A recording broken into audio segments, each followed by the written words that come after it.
यह रही एक नई और प्रेरक 15 मिनट की कथा, डॉक्टर भीमराव अंबेडकर और समानता का दीपक।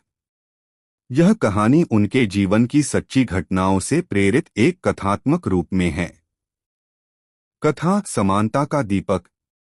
सन 1910 का दौर था। भीमराव अंबेडकर उस समय केवल 19 वर्ष के थे। वे बड़े उत्साह से अपने गांव से बंबई, अब मुंबई की ओर निकले थे।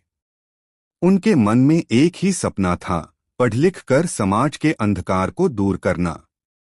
जब वे बंबई पहुंचे तो वहां की चमकदमक देखकर हैरान रह गए।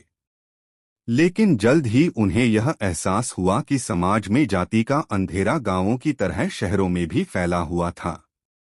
उन्हें हॉस्टल में जगह नहीं दी गई, पानी पीने के लिए बर्तन अलग रखे गए और भोजन के समय सब उन्हें दूर बिठाते। भीमराव ने यह सब सहा, मगर भीतर आग जल उठी। एक दिन मैं इन दीवारों को तोड़ दूंगा। कोलंबिया यूनिवर्सिटी का सफर। 1913 में उन्हें अमेरिका की कोलंबिया यूनिवर्सिटी से छात्रवृत्ति मिली।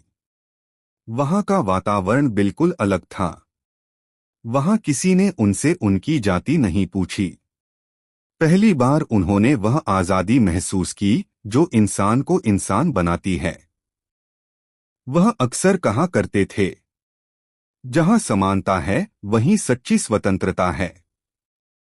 अमेरिका में पढ़ाई के दौरान उन्होंने जाति का विनाश विषय पर गहरा अध्ययन किया। उन्होंने समझा कि भारत की सबसे बड़ी बीमारी अज्ञान नहीं, भेदभाव है। वापसी और संघर्ष। भारत लौटने के बाद उन्होंने देखा कि स्थिति पहले जैसी ही है। लोग जाति के नाम पर एक दूसरे को नीचा दिखा रहे हैं। उन्होंने एक छोटे से कमरे में बैठकर बहिष्कृत भारत नाम का अखबार शुरू किया। उस अखबार के पहले ही अंक में उन्होंने लिखा, यदि इंसान इंसान से नीचा है तो ईश्वर का अस्तित्व व्यर्थ है। लोग धीरे धीरे जुड़ने लगे, पर विरोध भी बढ़ा। उनके घर पर पथराव हुआ, सभाएं तुड़वाई गईं, पर डॉक्टर अंबेडकर ने हार नहीं मानी। वे कहते थे, जो संघर्ष से डरता है वह अधिकारों की बात नहीं कर सकता।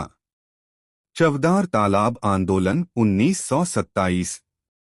एक दिन उन्होंने नासिक जिले में चवदार तालाब नामक जगह पर आंदोलन का नेतृत्व किया। वहां सैकड़ों दलित लोग पानी पीने तक नहीं जा सकते थे। अंबेडकर ने कहा, यह पानी केवल शरीर की प्यास नहीं बुझाएगा, आत्मा की भी। चलो समानता का पहला घूंट पीते हैं। वे आगे बढ़